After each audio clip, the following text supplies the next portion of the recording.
Michael and Melissa, thank you guys for sitting down for a conversation. Well, let me just start here. I was talking to your daughter and son-in-law last night, who I've met before, but and I wish people could just see the joy on this newlywed couple's faces. But they are preparing to go to the other side of the world to make the gospel known in a remote part of Southeast Asia. So let's rewind and think, is this part of your dream for your kids? It is and it isn't. One of the things I think we always wanted as parents, of course, is to see our kids come to know Christ and not just be Christians, but to really be passionate about the gospel and passionate about reaching people for Christ. And we always wanted that in our kids. Did I have this plan? Did we have this vision for, sending our child to the other end of the earth? Well, I don't know that we really ever thought that far ahead. But one of the things that we saw about our daughter is that at a very young age, she was already getting a call to the mission field, even in kindergarten. And I think we watched it happen in a way that we're like, can you really be called to the mission field in kindergarten? But her passion for other people groups started when she was really young. They had a thing at her school. She went to a Christian school and had a thing about other tribes, other people, lost groups. And she came home all excited and said, I want to be a missionary. And we were like, well, okay, kids say lots of things, I want to be a doctor, I want to be a lawyer and whatever. And we're certainly thinking that's wonderful. And you know what? The Lord has done it. And we are just so thankful and so proud of her and scared at the same time, honestly. She's going to a faraway place, but it's been a joy to watch. Yeah. You may not know. I remember when I first got pregnant with her, I do remember praying, Lord, if she can just walk with you, you can take her anywhere you want to go. We were living in Scotland at the time she was born. So she actually got her passport picture when she was 1 week old. So this child has been She's been an international child from the beginning. International child. But I do definitely remember praying that.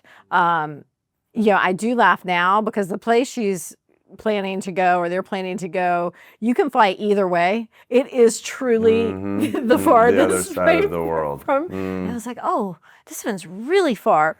But I do just remember thinking, I know we would have eternity together. So even if he sends her somewhere, what really matters is eternity. And so I do remember praying that even when she was little, but she might now be upset that I was praying that. Yeah, why'd you pray that? What were you thinking? Didn't you pray for a closer location? So good. Like, what a prayer for every prospective parent to pray. Or, parent with any child of any age at this point. What was it again? Lord, I just want them to follow you and you can take them anywhere. Take them where? Because what is life but a breath? And so this is momentary.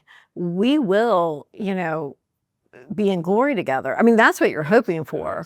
And so, honestly, it would be way more unsafe for my child to live next door and be running after the world. That's unsafe.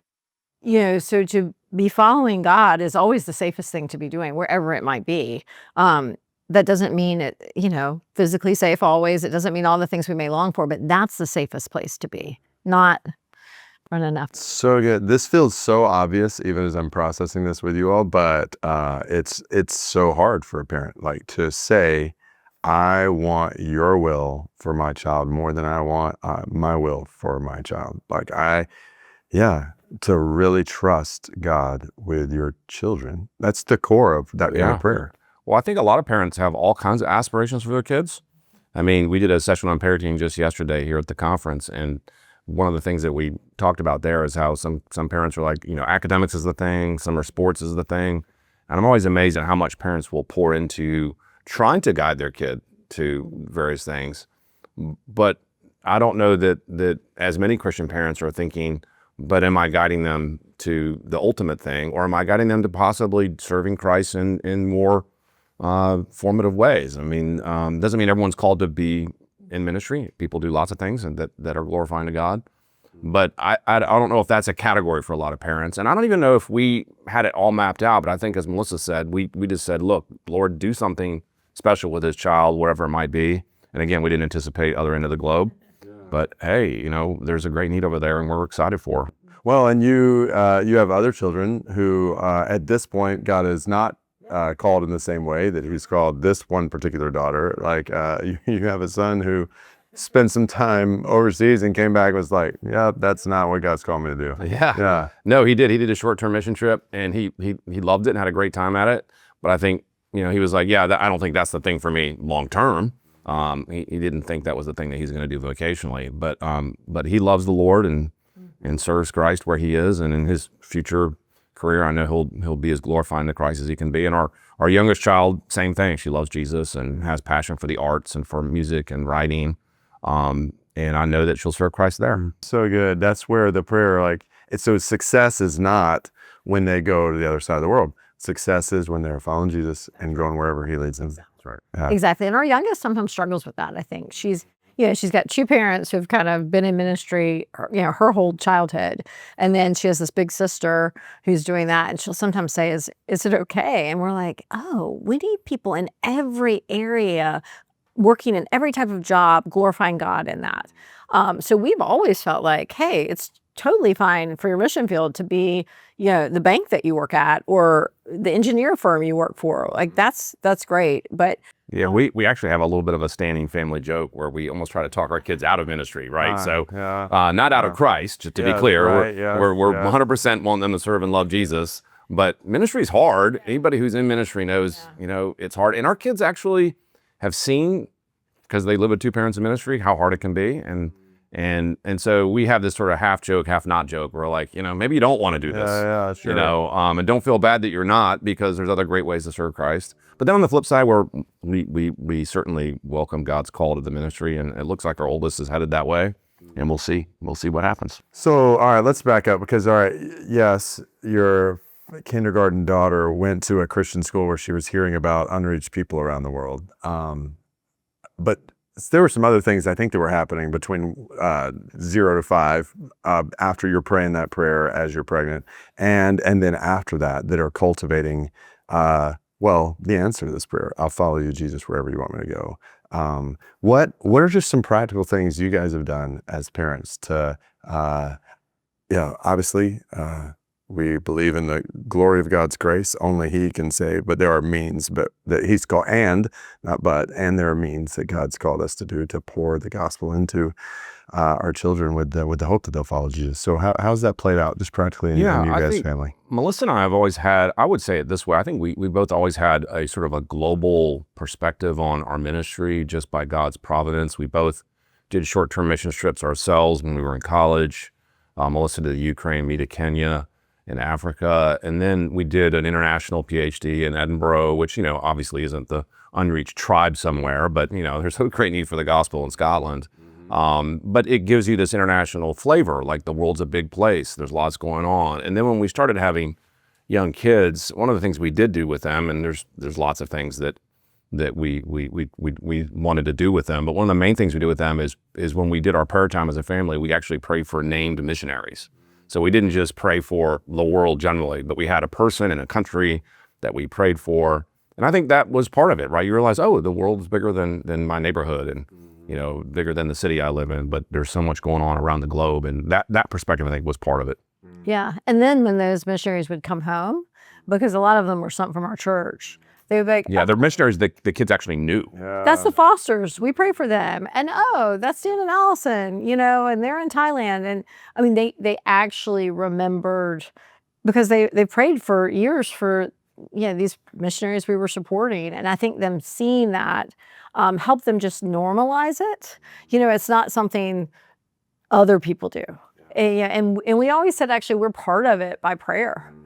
So, we're part of the sending. If we're not going, we should be praying in our home. And one other international thing that the Lord allowed us to do is I did a research sabbatical in Cambridge, England, well after my PhD, and we took the whole family and lived in Cambridge for 6 months. But then when we were in Cambridge for 6 months, we traveled to see different missionary friends, some in Prague, some in Spain, from the UK, and all our kids were with us. And they got that impression of seeing actual missionaries on the ground in their home country, which was part of it. So, I've always loved that about the opportunities we've had, because I just think, it's easy for everybody to always just be thinking about the person right outside your door, which is the place to start. You always start with where God has put you, you know, but to remember there's a big world that God loves and wants to reach. Remember also we did dispatches from the front nights? Oh yeah, that's right. We did do that. Yeah. So if you can't go, because obviously like most people can't up and move for 6 months, that, you know, and visit missionaries and all of that. But this was a way you bring the world to your living room. Look, I mean, everyone's looking for like family movie night. Ours was dispatches from the front. This is a video series, you probably know about it, which is, you know, basically on-site missionary testimonies about what they're doing in various countries. And we just sort of had a movie night with our kids like that. Now, some people would hear that and laugh and go, our kids would never go for that. Such a fun job. But yeah, exactly. It's like, well, would have been fun growing up in your house. But actually the kids liked it. They loved it. And there's a little bit of an adventure side to it. You're figuring out foreign countries and you're learning the ropes and, you know, riding in some, you know, Jeep through the jungle. So there were some fun parts to that. Well, they're just, so this will be just a total shameless radical plug here, but like our content team and what they put together, like Hard to Reach series, Neighborhoods and Nations, it's similar. Like my kids are like mesmerized by seeing what's happening around the world, and those videos just kind of open eyes to what's happening in Iran for the spread of the gospel, what's happening in Indonesia, what's happening in Japan, and what are the challenges. So, but we have plenty of resources available to us to help kids see what God's doing in the world that we can do in our living room. And I love what you said about even praying. So letting that lead to pray specifically, and realizing that in praying for these missionaries, they were participating with them in the work that's happening around the world now. I love that perspective, that it's not just like training you or preparing you for what you might do in the future. It's like life now. We as a family right now are part of spreading the gospel around the world through the way we are praying, through the way we might give. Yeah. So through our relationships with it. So to realize, like, well, in our lives, but my kindergartner can actually be a part of what God's doing among the nations right now. Yeah, our oldest, actually, when we were in Cambridge, I don't know if you remember this, she formed a missionary club with the other kids we were at this Tyndall house. It was a lovely little community. And these other kids. She was 10 years old at the time. Yeah, and they formed a missionary club. And 9 years they old, would actually. write letters to different missionaries we knew just to encourage them. And I was like, the church should be doing this. You know, how great to get little letters from kids, and then those kids are drawing and, you know, maybe see like Sunday school classes. We should, you know, we should do more of that in the church. I love that. That is age appropriate for kids to watch maybe a 5-minute video, you know, something that y'all are putting on, and then write letters to them and support them. I just think that would be such a good use of Sunday school time for kids or children's church time. That's so good.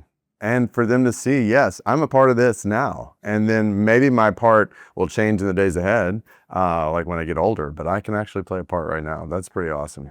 And I love how, so having talked with your daughter before, who is going overseas, how that was playing out. Do you remember the cul-de-sac story? Oh yeah. Like, tell that story. That was amazing. So, because it's not just about like, I want to spread the gospel around the world. Like, yeah. So this is a great story. So she, as we said earlier, when she was 5, she started thinking she wanted to be a missionary.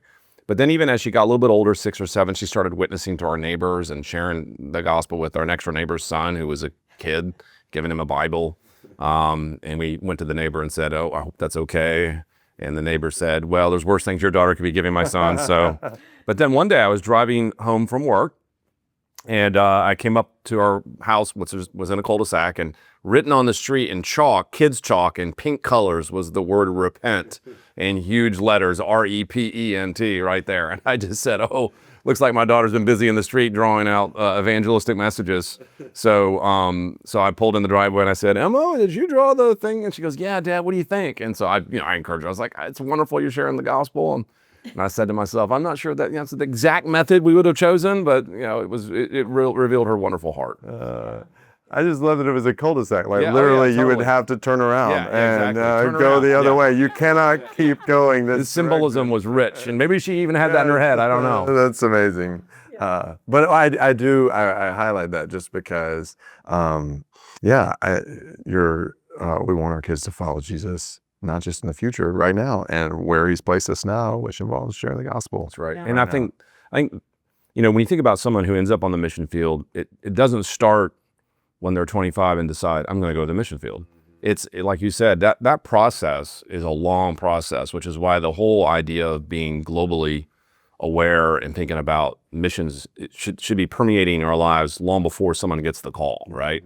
And so, yeah, she's going to end up on the mission field, but it really started with many, many steps before that. And I think that keeps it from being a sharp demarcation between those missionaries out there, they're over there doing missions work, and then there's us over here who aren't.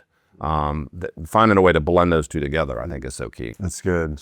So I want to back up even a little bit more in the sense, and back up in this way, that I think about a young couple who just this last Sunday, they were baptized in our church family, just have a little baby. She's a few months old, but they are totally green. They've never been in church. They didn't grow up in Christian homes. Like, everything is green and like gloriously new and exciting for them. For them thinking about parenting, like, what are some encouraging things you would say if it's like, hey, I'm new to the gospel. I'm new. I have no idea what parenting looks like in a way that would be different from maybe how I was raised without the gospel. Yeah. Just even some basic things. What would you say if you got just a few minutes with that couple? What are some of the things that you're just encouraging them with? Yeah, well, one of the things that we talk about in our parenting discussions is there's a lot to be afraid of out there when you're a parent, and it's easy to be anxious about so many things. And every generation of parents has a problem. But then in our current moment, we have, social media and mobile phones, and, when do I let my kid have one, and these sorts of things, and a lot of pressures and cultural change going on around us. And so, step one for any parent is just recognizing that the key to parenting is making sure that God is at the center of everything you're doing as a family, because he's the hope your kid has, right? And so rather than thinking so much about how do I change my child, control my child, mold my child, trusting that God is at work through families, using families, and have a certain amount of optimism that God is busy doing that, and not focus on the fear side of it, but focus on the hope in God. Yeah. I was going to say the exact thing. I was going to say it's going to be really tempting for you to fear and overcompensate trying to get everything right. And just to remember the basics, really matter. Pick a verse and memorize it with your kids. Pray with them regularly. Just every night, before, when you're sitting at the kitchen table, just say a prayer. That's teaching them how to talk to God, and then go to church. It's the ABCs of the Christian life. Like, those are they're going to transform your heart, because the first call is love the Lord your God with all your heart, soul, and strength. And, and then impress these on your children is second. So I would say you grow in the knowledge of the Lord, and the other is going to flow down. But you be transformed, and that transformation is going to make an impression on your child. And so don't feel like you have to get it all right. Just follow Jesus and the word, prayer, and church. Those are your basics. One of the things that I think is obvious is that our kids end up, to some extent, being like us. And even though we don't think they're listening to us, we don't think they're going to model themselves after us. The truth of the matter is, the biggest influence on our kids' lives are parents. And so, rather than thinking, let me really try to change my child, start with yourself and make sure you're following Christ. And if they're imitating you, even if they're not intending to, hopefully they're imitating you as you imitate Christ. And so, for parents, the parenting doesn't start with parenting. Parenting starts with following Jesus first, and then it goes from there. Flows down. It would not make sense to pray what you prayed for your child. I just want the Lord, would they follow you, and wherever you lead them, if you're not, like, I just want to follow you, and wherever you lead me, like showing what that looks like. And I love that, even just thinking about that encouragement to this young couple and to any parents, but just you follow Jesus and then involve them in the process. Pray with them, read the Bible with them, go to church with them, do even ministry with them. One of the analogies I often give that highlights that is when you're on an airplane and the flight attendant says, if an oxygen mask drops from the ceiling, put yours on first before you help someone else. And every time I hear that, I always think, that sounds kind of selfish, right? Like, why would I put my own on first and before I help someone else? But then you realize, if I'm not breathing in oxygen, I'm not good at anybody. I'm not useful for anyone. And that's what it means to be a parent. You have to be breathing in God's word, breathing in the Holy Spirit yourself if you're going to help your child. So in one sense, you do put the mask on first. You follow Christ first, then you help your child follow Christ. And I think that's a good analogy of what we're talking about. And in our digital age, I would just say where you can listen to the Bible, and all these are great ways to get the Bible. I'm not against it. If you can have your actual physical Bible, so your kid knows what you're doing. Because, on your phone, you could be, if you're reading the Bible on your phone, they could think you're Instagramming it, Facebook it, whatever. But when they actually see you up in the morning reading your Bible, and, I always kept a prayer journal and doing those things, they're paying attention. They're watching that. And I remember with each of our kids, I never actually said, hey, you need to spend time reading the Bible. We gave them Bibles. But I can remember actually with our son opening the door, he would kind of sneak up to his room and he would shut the door. He didn't want us to see him reading his Bible. He was kind of like, he's sneaky about his Christianity. Yeah, so when you have a teenage boy that sneaks in his room and shuts the door, you're like, what's going on in there? And so when we sort of trying to figure out what he was doing there, he's in there reading his Bible, It was like, this is great. And he would kind of look up and be annoyed, like, why are you in here? Yeah, why are you interrupting my Bible reading? It's nothing. It's great. But they, I think, just saw, when they just see that's a normal part of being a Christian. And I think that the things we're doing just to be a Christian are impressing upon our kids things. And what we're spending our lives on, they're going to see it, which is a huge responsibility. But it's also, it's not complicated. I always say it's like losing weight. It's really simple, but it's really hard to do. And so the Christian life is made to be simple. There's not a secret formula. Again, word, prayer, and the church. It's really simple, but the world's going to come at you with everything you should be doing. Your own flesh is going to fight you. The devil's going to tempt you. Everything's assaulting, so you don't just do the basics.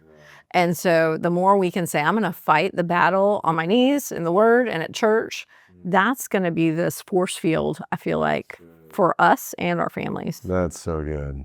And obviously knowing, okay, do these things, like there's no guarantee, like A plus B plus C will automatically lead to this right here. But this is one of the things I love. When we did that, had that panel discussion at the Women's Conference for TGC, and we were talking about kids who may, I know there's some people who listen to this who'll be like, I would love for my child to go to the other side of the world spreading the gospel. I'd love for them just to be willing to open their Bible at this point. But I remember you saying, yes, my daughter who was sitting next to you is walking with the Lord, but I don't presume upon that for tomorrow. And so it's not like I'm just like sitting back and coasting right now.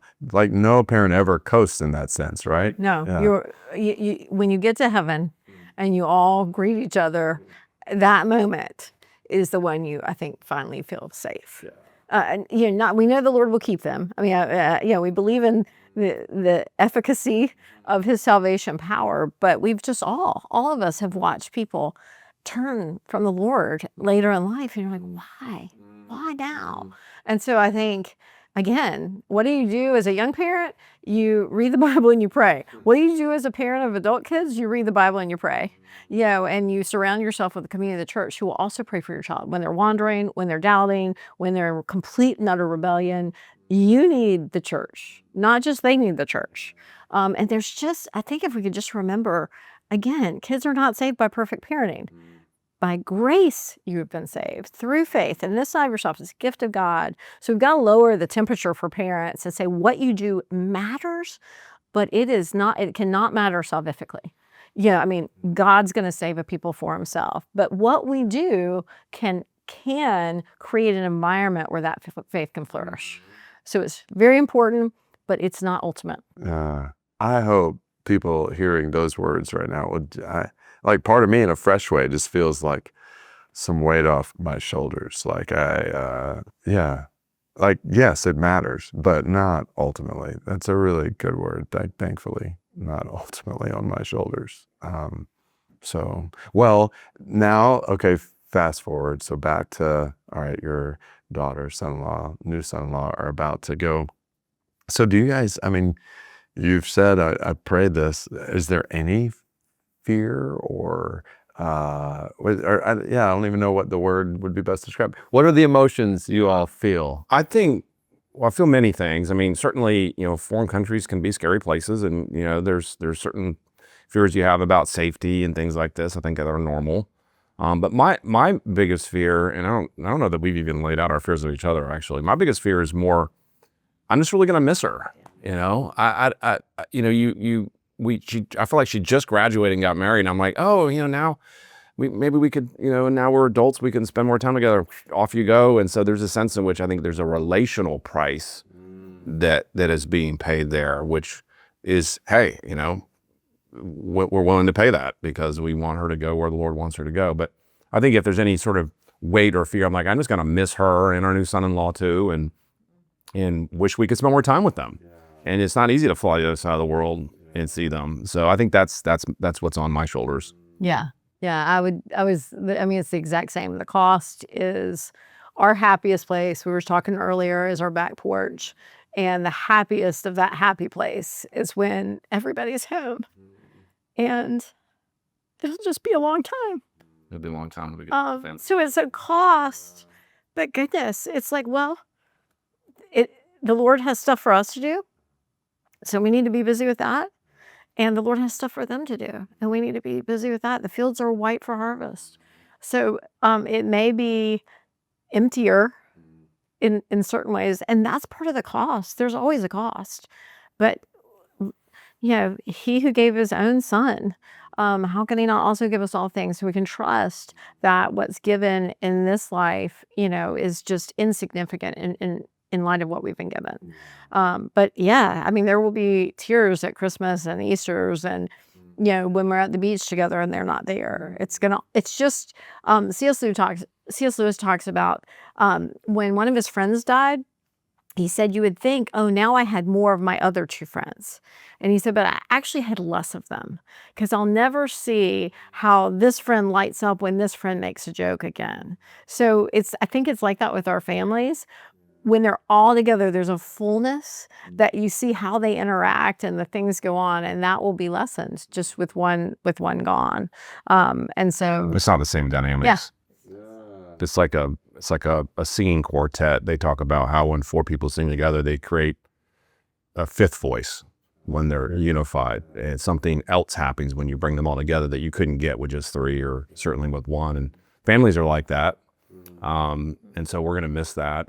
But, I think part of the thing that will be exciting too is the reunions will be extra sweet. Yeah. And when we are together, I think there'll be some special depth and joy that wouldn't have been there if there hadn't been some distance. And the other thing that we are certainly thankful for is modern technology really helped. Yes, sure. When we were living overseas back in the day, there was no internet to speak of, no FaceTime, and so that will ease it.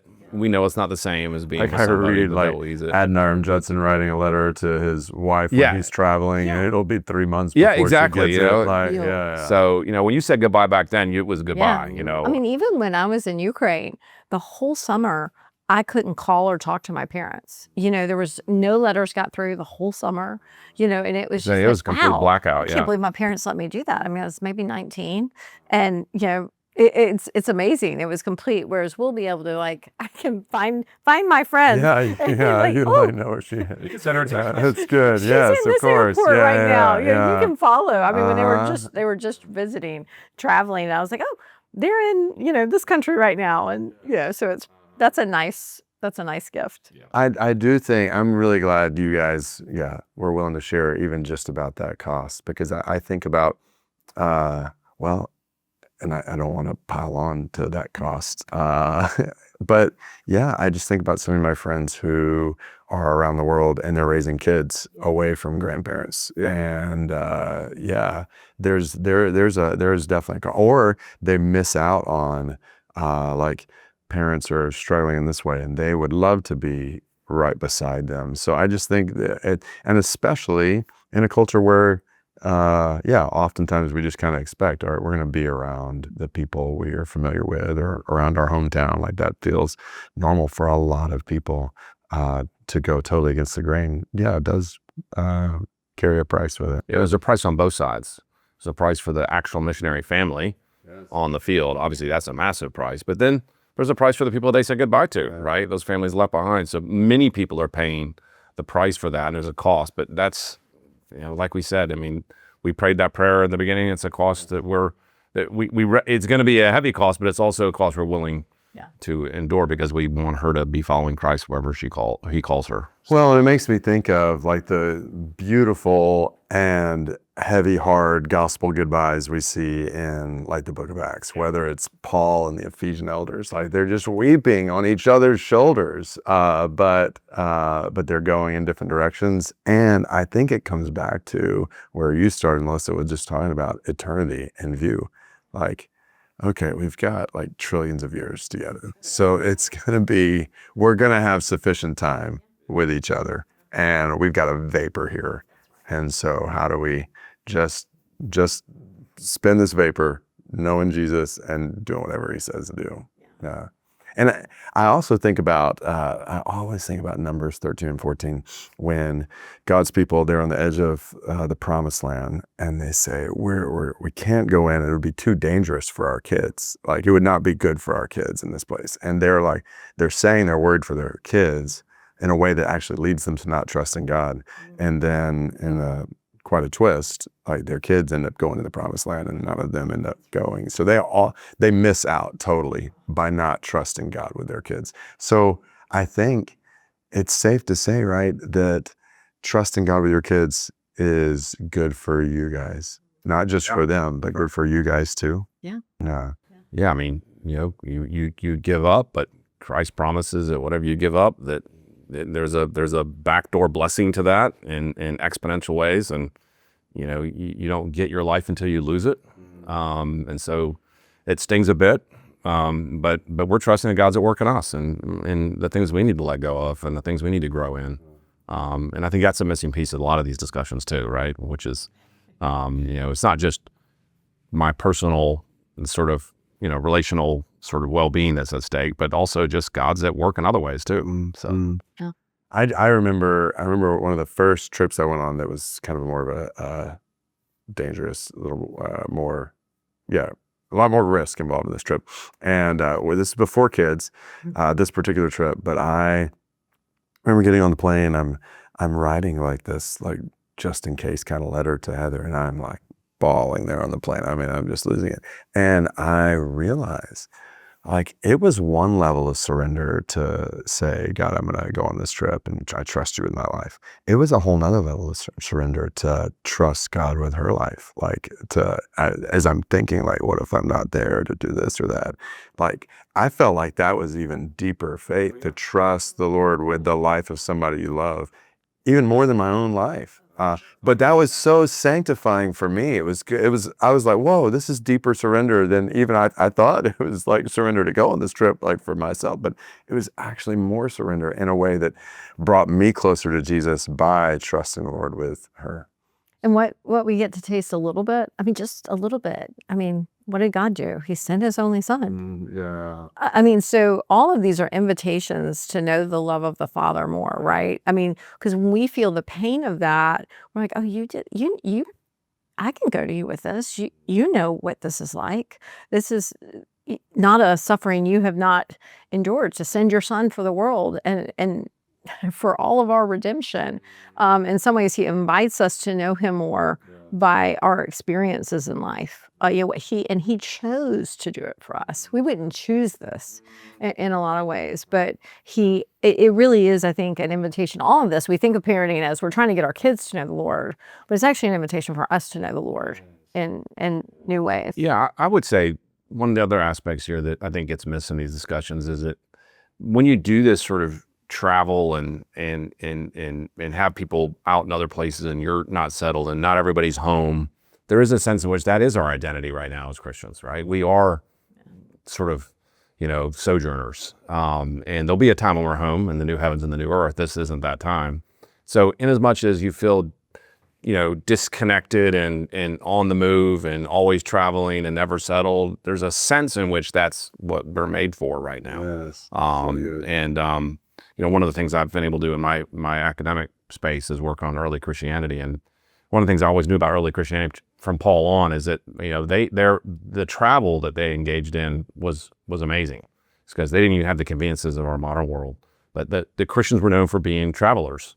Actually wrote a little blog post not long ago about this, where I riffed off of the Moana theme is basically we were voyageurs. That's the Christian identity, is we're voyageurs. And so there'll be a time when we're settled, but this isn't that time. And so in as much as people feel like, well, I guess I'm in this life of travel and moving and never settled, I'm like, yep, that's exactly right. That's what we're about. This is the Christian life. This is the Christian life. We're alien strangers here. And so people who try to make home too homey, I think miss that. Oh, wow. There's a lot there. Yes. To live like this world's not our home, and to then parent like kids to see this world's not our home. Yeah, that's good. There's so much there. I want to give you guys final words to be thinking about. All right, what have we not talked about that would be particular that you'd want to include in this conversation? But I would just say, in my time with the Lord, specifically over the last week or so, and wrestling through some parenting things, it's been such a comfort to be reminded in a fresh way, just in my time with God, just Him saying, yeah, I'm a father. I know like this ache, I know this hurt, I know, and just to identify. That's when I was listening to you talk about God sent His Son, but to realize, yes, hey, we're not parenting alone. We know that. We know that we have the Holy Spirit in us, but we have a parent, a perfect Father who promises to give us everything we need as mom and dad to do this work. And He does this work perfectly as our Father. So, all right, what have we not talked about that would be helpful to insert into this conversation? I know we've cut a lot of ground. I don't know that I have anything. Do you have anything? I know. I'll just say the last thing, especially for someone within the teen years. I think these can be years of feeling like Psalm 66 says we went through fire and through water. But then it says, yet you have brought us out to a place of abundance. And I think these years, just remember they're short. And so a child might be really rebellious, and then you might be like, oh, I wish my child was reading the Bible or walking with the Lord or whatever. And so I would just say, again, the word prayer in church, like keep those center and trust the Lord that this isn't their story. The decisions they're making right now, what you've invested in them in the early years, all of those things are there, hidden in their heart, and can come back and be such a blessing to them. It's still a blessing that they've grown up in a Christian home, and that the Word has been before them their whole life. And so I always just want to say to a parent who's just struggling in the teen years, some of this really is developmental, and it will shift. So today's not the end of the child's story. And so I always just like to say, it's the long play. There really is hope that the Lord is doing something, and He's doing something in our hearts. That's so good. If I could just put an exclamation point on that. And one, I'm smiling because it's like such a good word. Like it's because you have these thoughts like, I just can't picture this forever like this at 30 or 40, but it's like, okay, you're not supposed to. Like this is this age. And I think about one particular young adult who was just recently baptized in our church family who she heard the gospel growing up all her life, but it was like and going to church, word, prayer in church, like saturated in it, not following Jesus. And then she comes one Sunday, like first Sunday at church, she hears the same gospel she's heard all her life, and she trusts in Jesus. And to talk to her dad, who's like, I feel like I'm talking with like somebody who's been walking with Jesus for a long time, because all those seeds from the Word are there. And so just to plant those with hope, like you said. That's what Paul said to Timothy. You've known the Scriptures since infancy, which are able to make you wise for salvation. So it's still a gift. They're hidden there. They're able to make them wise one day. Good. It's really good. Well, thank both of you guys on multiple levels. Like one, for being obedient to Jesus, walking with Jesus and going wherever He leads you. Scotland, Cambridge. Just every step of the way, and I pray that it'll be all the more so in the days to come, for praying that over your kids from pregnancy, and for the fruit of that. Praise God. And then for the fruit, I just think you mentioned the word hope so many times. Parenting with hope, like Melissa Kruger, like I just would encourage, commend. Michael and Melissa have done tons of stuff along these lines. Thank you guys for writing books, for just resourcing parents in this way, and resourcing the church in all the ways that you are resourcing the church to trust the word and to learn from the ancient church as we walk with Jesus in contemporary days. So praise God for his grace and your lives and your family that's bearing fruit among the nations. May it be so in the days to come in greater ways than you could ask or imagine. Thank you.